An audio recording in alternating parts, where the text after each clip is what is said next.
Welcome to my channel. Have you ever felt like your emotions control you instead of you controlling them? One moment you are smiling and everything feels good, and the next moment you are angry or sad, and you do not even know why. Sometimes emotions come like waves, strong and sudden, and we feel lost inside them. Have you ever asked yourself, why am I feeling this way? Why can't I stop this mood? If you have, then you are not alone. Every person, no matter where they live or what language they speak, has felt this way.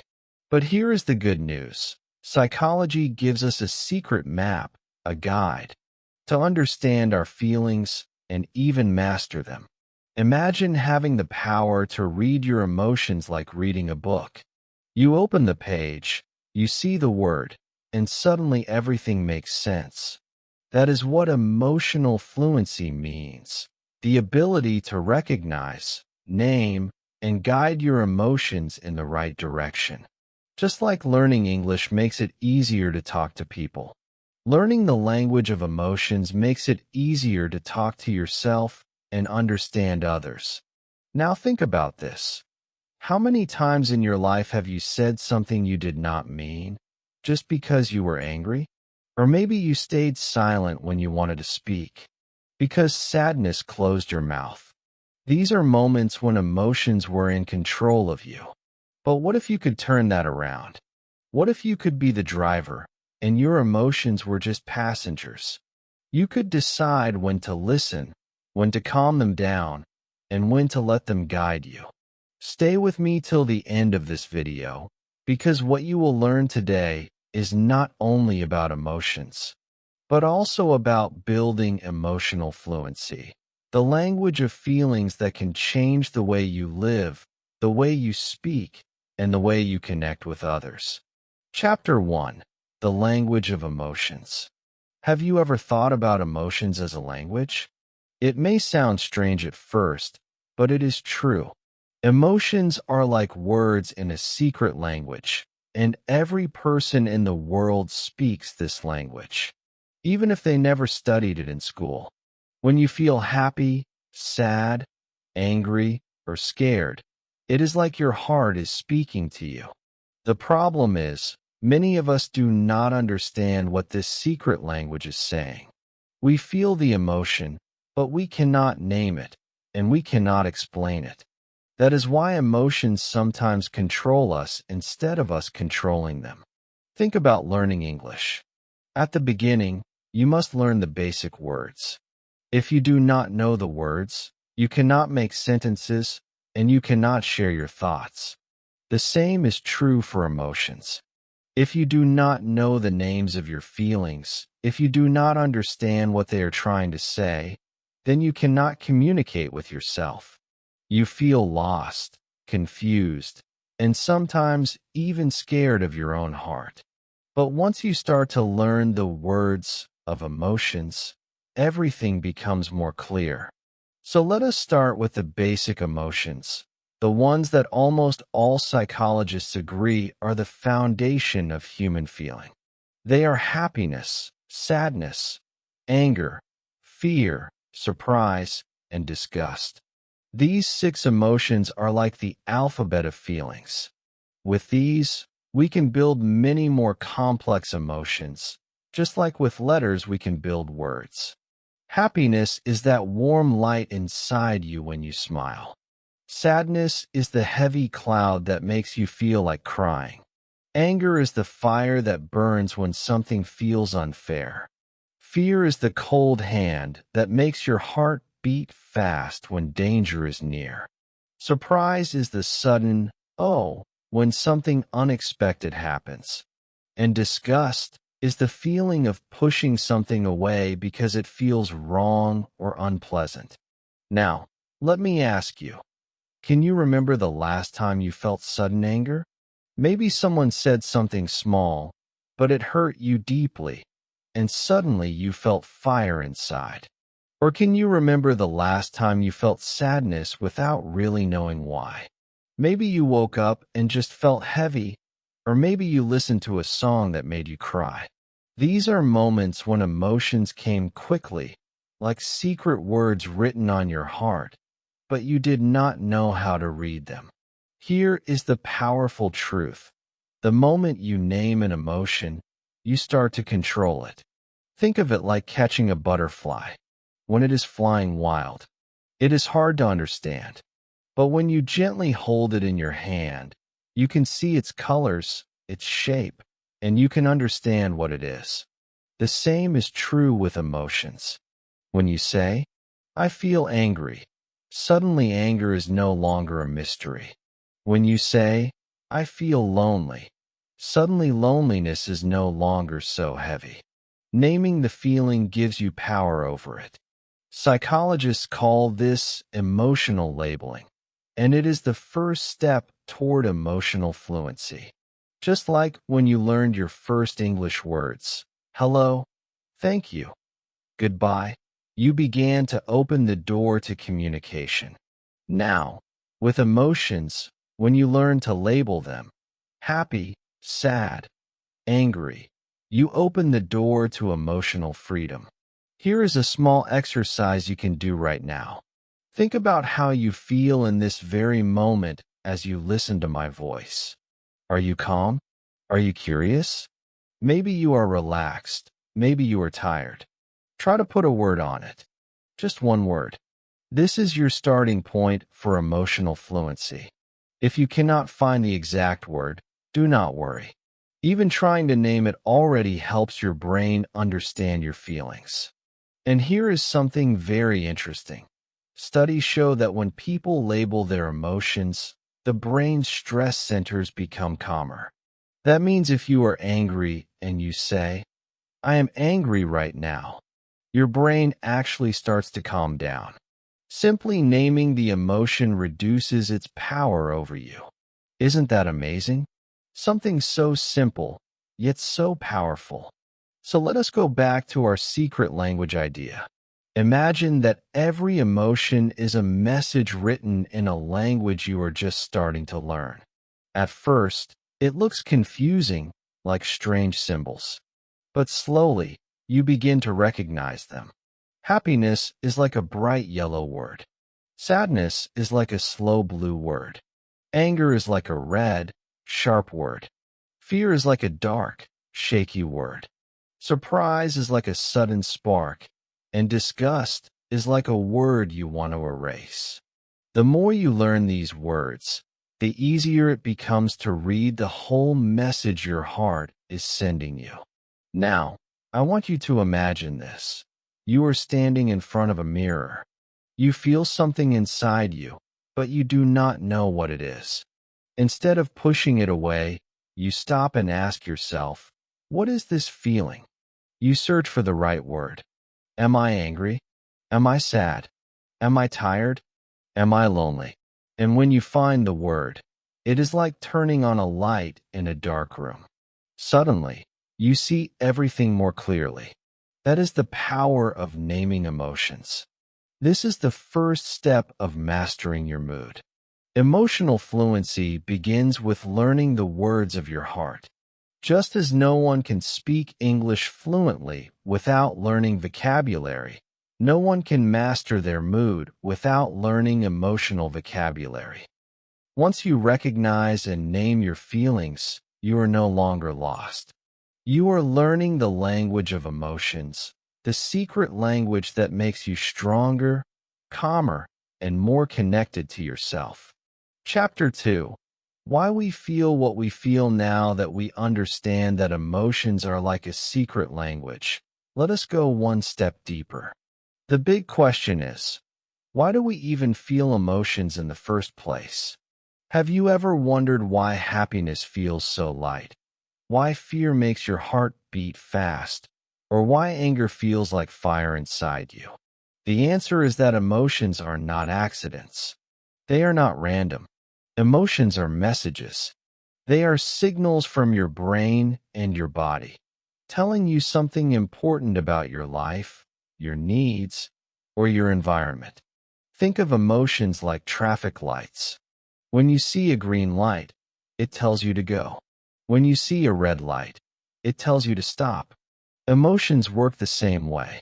They are your body's traffic system, guiding you towards safety, connection, and survival.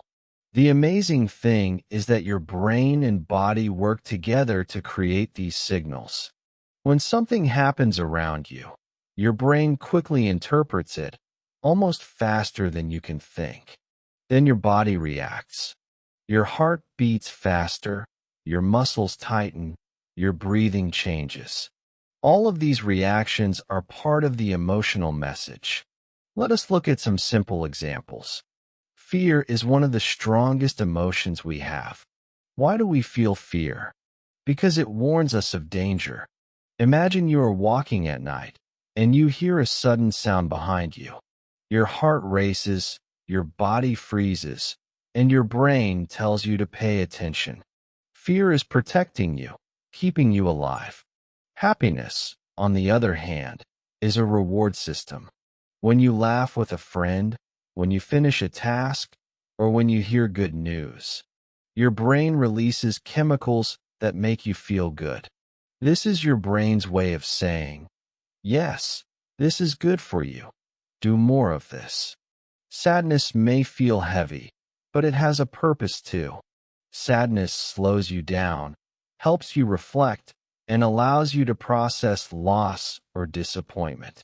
It tells you to rest, to think, and sometimes to ask for help. Anger is another strong one. Anger pushes you to protect yourself or someone you love. It says, this is not fair.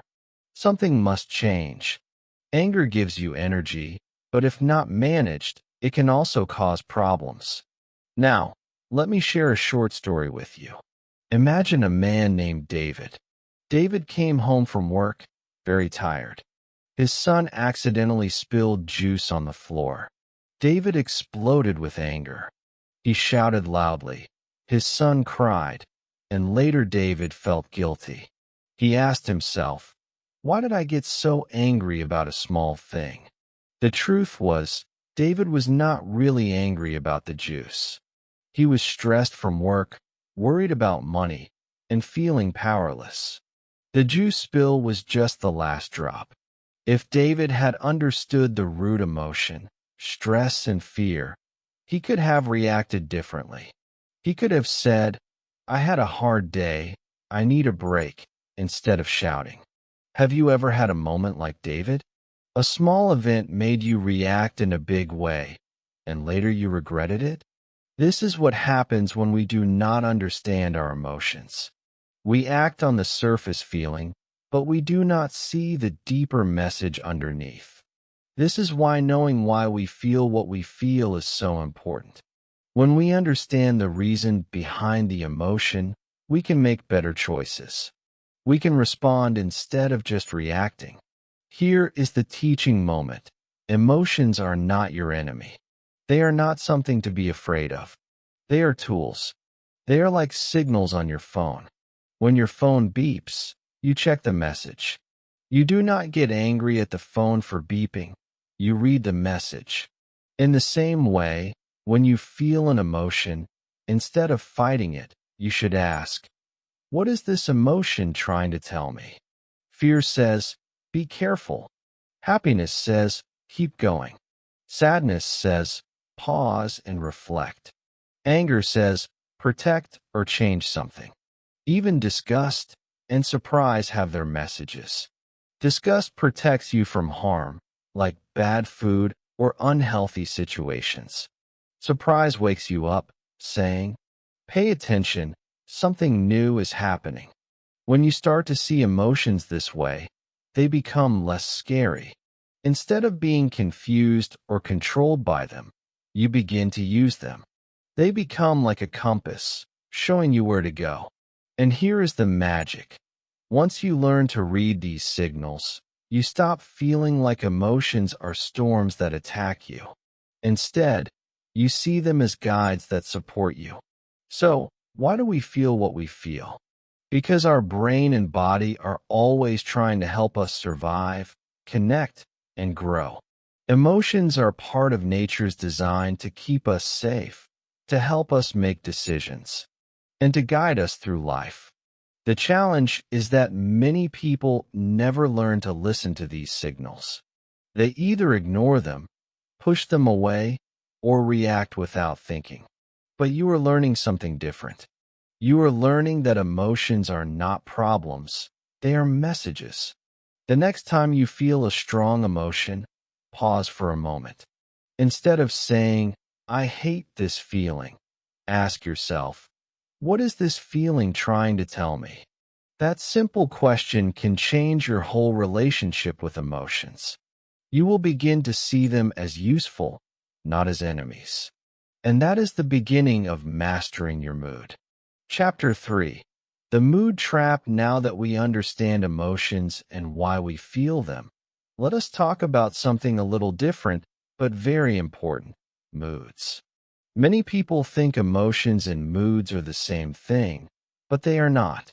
Emotions are usually short and sharp, like flashes of lightning. You feel fear for a few seconds when you hear a loud noise. You feel joy when someone gives you a gift. These emotions come quickly, and they also leave quickly. But moods are slower, softer, and they last much longer. They are like the weather in your mind. Instead of lightning, moods are like cloudy skies or sunny days. They can last for hours, sometimes even the whole day, and often you do not even know why they started. Have you ever woken up in the morning and just felt low? Nothing bad happened. No one upset you. But for some reason you felt heavy and sad. That is not an emotion. That is a mood. Or think of the opposite. Maybe you received good news in the morning, like passing a test or getting a compliment, and suddenly the whole day felt brighter. Even when small problems came, you stayed positive because your mood was already good. This shows the power of moods. They are not as sharp as emotions, but they stay with you much longer, shaping how you see the world. Here is the tricky part. Moods can trap us. Imagine this situation. You are in a good mood. You are walking outside, and you see a friend. They smile at you, and you smile back. Everything feels light and easy. But now imagine the opposite. You are already in a bad mood. Maybe you spilled your coffee in the morning, or maybe you woke up tired. Now you walk outside and see the same friend. They do not smile right away because they are busy with their phone. But in your bad mood, you think, "Why are they ignoring me? Did I do something wrong?" Suddenly, your whole day feels worse. The mood colors everything. Let me ask you, have you ever had one small problem ruin your whole day?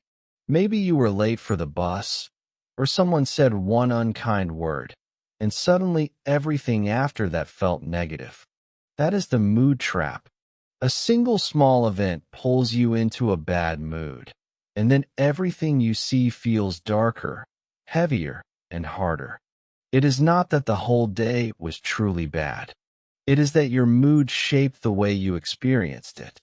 This is where emotional fluency becomes very powerful. If you can learn to spot the beginning of a bad mood, you can stop it before it takes over. Think of moods like snowballs. At the start, they are very small. A little disappointment, a small stress, or a small mistake. But if you let it roll, it grows bigger and bigger. By the end of the day, the snowball is so big it crushes you. But if you notice it early, when it is still small, you can stop it from rolling. Here is a simple example. Imagine you wake up and feel low. You do not know why, but you notice it. Instead of ignoring it or letting it control you, you say, "Okay, I am in a low mood today. Maybe I need some sunlight, or maybe I need to talk to a friend." You take action early, and the mood does not grow. Or imagine you spill your coffee. Instead of saying, "This is the worst day ever," you say, "It is just coffee, nothing more." You stop the snowball from rolling. The key is awareness. Most of the time, moods control us because we do not notice them at the start. We only notice when the mood is already very strong. But if you can train yourself to ask, "What is my mood right now?" you gain power. It is like checking the weather forecast.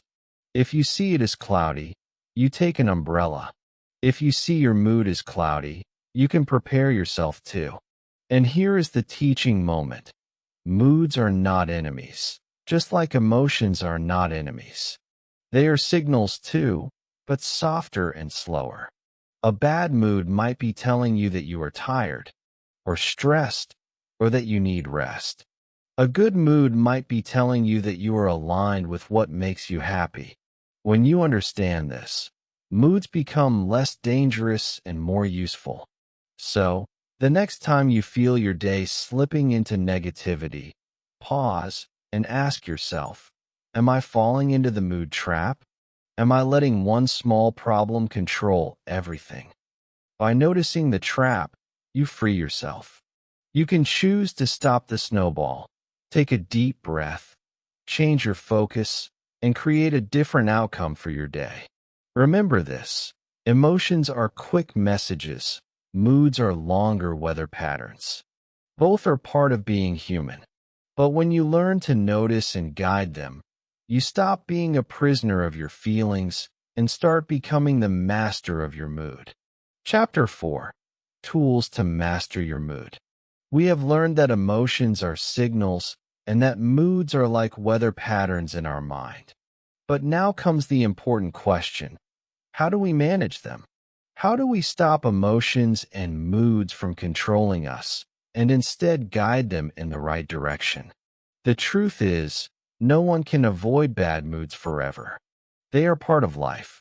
But we can learn tools, simple psychology-based tools, that help us master our moods instead of being trapped by them. Let us begin with one of the simplest tools: deep breathing. Right now, wherever you are, I want you to try this with me. Take a slow, deep breath in, hold it, and then let it out gently. Do it one more time. Inhale slowly, hold, and exhale. How do you feel? Even with just 2 breaths, you probably felt a little calmer, a little more in control. Why? Because breathing directly connects to your nervous system. When you breathe slowly, your body sends a message to your brain. It is safe. You can relax. This small action can stop anger, fear, or stress from growing stronger. The next time you feel your mood slipping, remember, you can always return to your breath. Another powerful tool is journaling. Writing down your feelings is like opening a window in a stuffy room.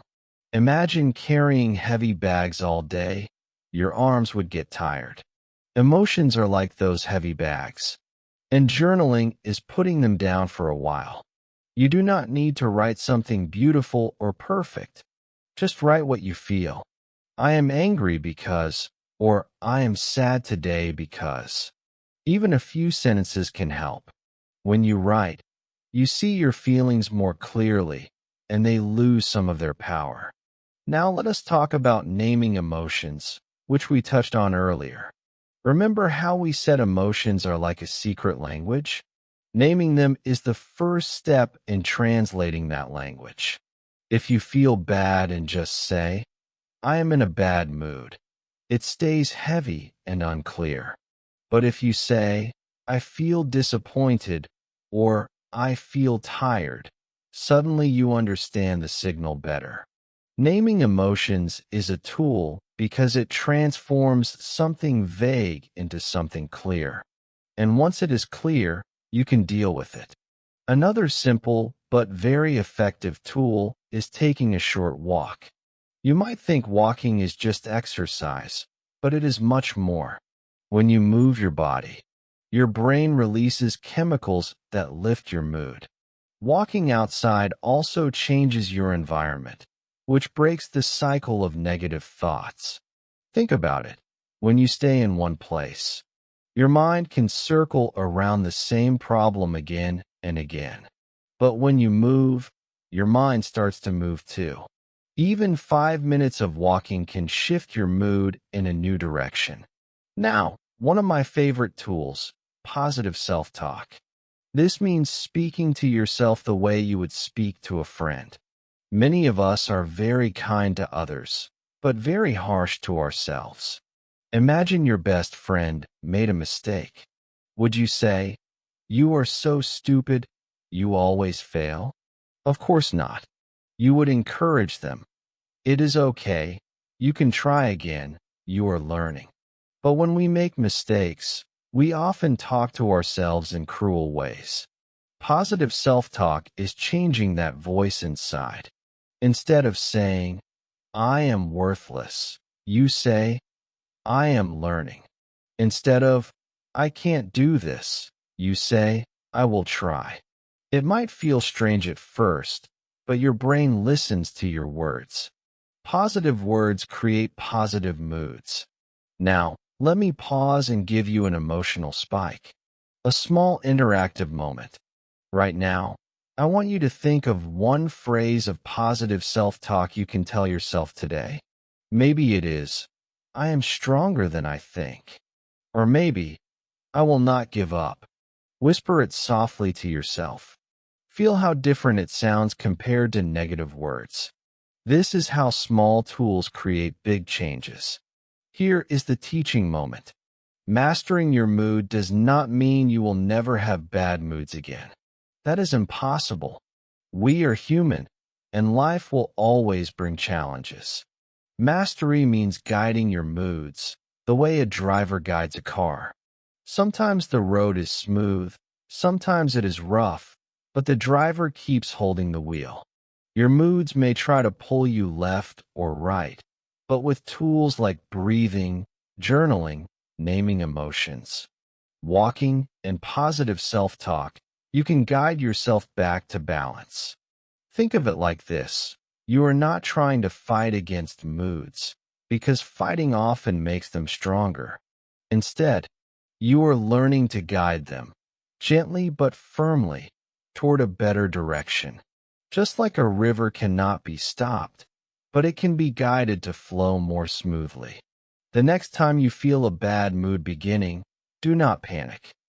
Ask yourself, what tool can I use right now? Maybe just one deep breath.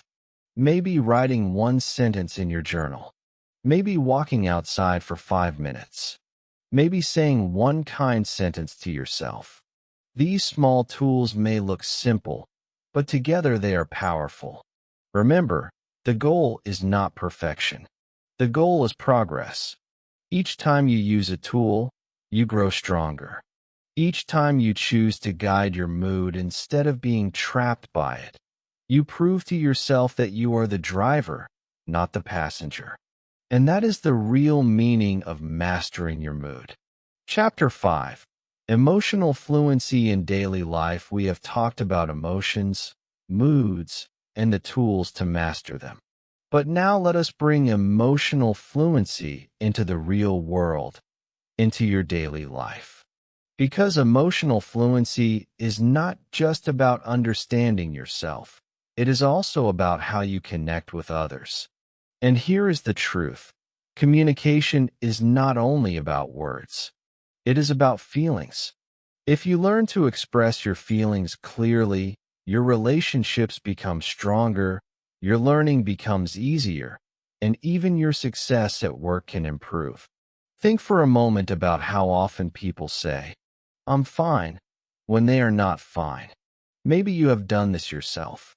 You feel upset, but you say, "I'm okay," or "I'm fine," because you don't want to explain. The problem is, when we hide our emotions, people cannot really understand us. The connection stays weak. But what if you could say, "I feel frustrated because I studied hard for my exam, but I still made mistakes." Or, "I feel lonely because my friends are busy." These sentences are simple, but they are powerful. They help others understand your inner world. That is emotional fluency in action.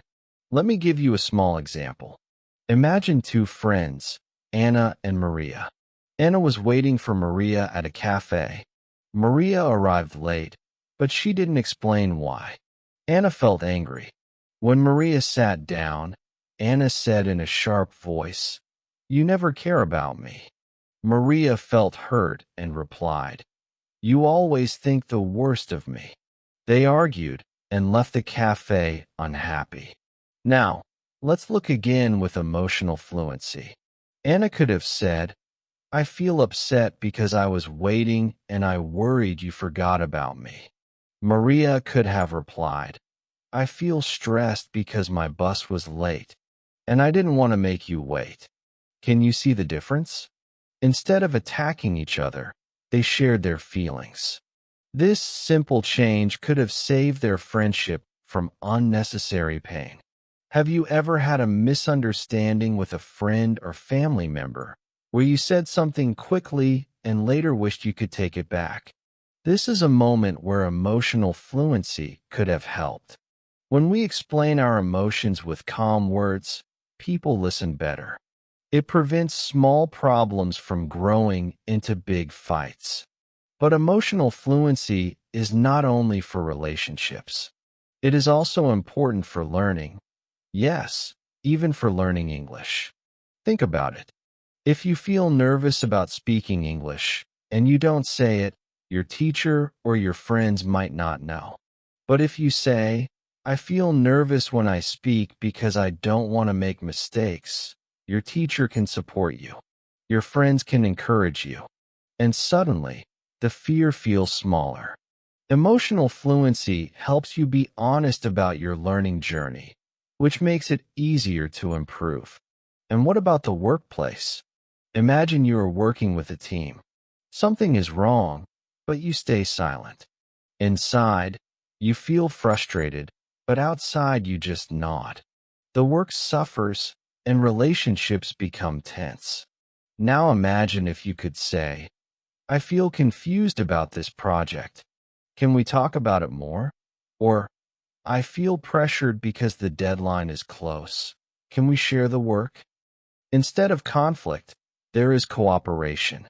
Emotional fluency makes you a better communicator, a better teammate, and even a better leader. Here is the emotional spike.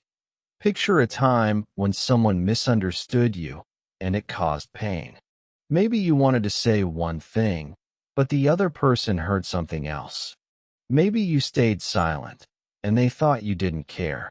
These small misunderstandings can break trust. But with emotional fluency, you can prevent them by saying what you truly feel, clearly, calmly, and honestly. You open the door to understanding. And understanding is what keeps relationships strong. Here is the teaching moment. Emotional fluency is not something we practice once and then forget. It is like learning a language. You cannot learn English by saying hello one time. You must practice every day, listening, speaking, repeating. The same is true for emotional fluency. Every day, in small conversations, you have the chance to practice. You practice when you say, "I feel happy today because the sun is shining." You practice when you say, "I feel nervous because I have an interview." Every time you share your feelings clearly, you get better. Think about how this practice can change your life. With your family, you can avoid unnecessary arguments. With your friends, you can build deeper trust.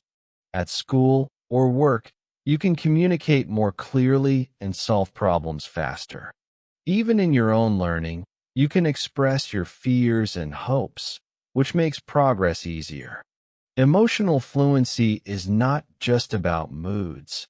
It is about building a bridge between your inner world and the outside world. So from today, try this. Instead of hiding behind, "I'm fine," share one small feeling each day. It does not need to be big or dramatic. Just say, "I feel excited because I learned a new word today," or "I feel tired because I studied late." These small sentences are like bricks. Over time, They build the strong house of emotional fluency. Remember this: emotions connect us as humans. We may speak different languages, live in different countries, or have different lives, but we all feel joy, sadness, anger, fear, surprise, and love. When you learn to express these feelings clearly, you are not just improving your communication, you are improving your life. Chapter 6. Becoming the master of your emotions. We have traveled a long way together in this journey of understanding emotions and moods. We started with the language of emotions, then explored why we feel what we feel. We talked about moods and how they can trap us, and we learned simple tools to guide them. Then we looked at how emotional fluency helps in daily life, at home, in friendships, at school, and at work.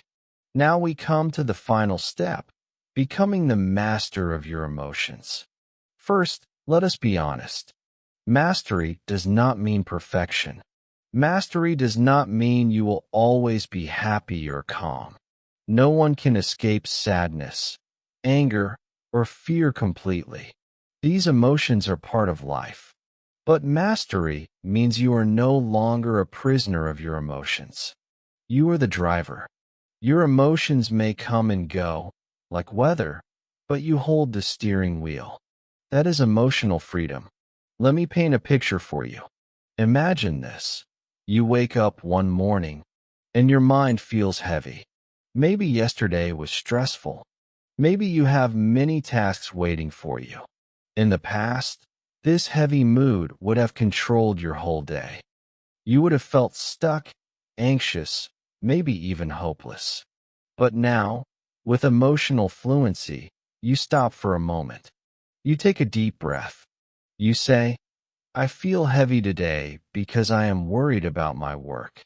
By naming the emotion, you already feel lighter. Then you use a tool, maybe journaling for 5 minutes or walking outside. Slowly, the mood shifts. The day continues, but now you are calm, clear, and steady. This is the power of emotional mastery. You still face stress, but it no longer controls you. Here is another future picture. Imagine being in an argument. In the past, anger would explode out of you. You would shout, say things you didn't mean, and regret it later. But now, with emotional fluency, you pause. You feel the anger rising, and instead of reacting, you breathe. You say, I feel angry because I don't feel heard. This simple sentence changes everything. Instead of attacking the other person, you express yourself clearly. The argument becomes a conversation. The relationship stays strong. Can you see how powerful this is? This is what mastery brings: confidence, peace, and better relationships. Confidence because you know you can handle your emotions instead of being afraid of them. Peace because you no longer fight against your feelings, you understand them. And better relationships because you can express your inner world clearly and others can understand you. Now, let us connect this with something very familiar to you: learning English. Remember when you first started learning? Maybe the words felt strange. Maybe you were afraid to speak because you did not want to make mistakes. But the more you practiced, the easier it became. Day by day, your vocabulary grew. Day by day, your confidence grew. Learning emotional fluency is the same. At first, it feels strange to name your emotions or to use positive self-talk. But the more you practice, the easier it becomes. Every day is one step forward. Here is the teaching moment. Mastery is a lifelong practice. Just like English learning never truly ends, there are always new words, new expressions. Emotional fluency also never ends. There will always be new situations, new challenges, new moods to guide. But instead of being a burden, this can be exciting. Every day gives you a chance to practice. Every day gives you a chance to become stronger. Think of your future self 1 year from now if you start practicing today. You will not be the same person. You will be calmer, clearer, and more confident. You will face challenges with steady hands and an open heart. People will notice. They will say, "You seem so peaceful," or "You handle stress so well." And inside, you will know the truth. You have become fluent in the language of emotions. But do not wait for a year. Start today. Start small. Share one emotion with a friend. Write one sentence in your journal. Take one deep breath when you feel stress. These little steps are like seeds. With time, they grow into a strong tree of emotional fluency. And that tree will give you shade, strength, and peace for the rest of your life. So remember this: mastering your mood is not about avoiding emotions. It is about understanding them, naming them, and guiding them. You are the driver. You are the master. And with practice, every day gets easier, just like learning English. If this video helped you understand the secret power of mastering your mood, then please give it a like. It really supports this channel and tells me you want more lessons like this. And if you are ready to take the first step toward emotional fluency in your own life, write in the comments right now. I will master my mood. I promise I will reply to encourage you and cheer you on, because you are not alone in this journey. And most importantly, don't forget to subscribe to my channel for more easy and powerful lessons. Lessons that not only help you learn English, but also guide you to live a stronger, calmer, and happier life every single day. Together, we will grow in both language and in life.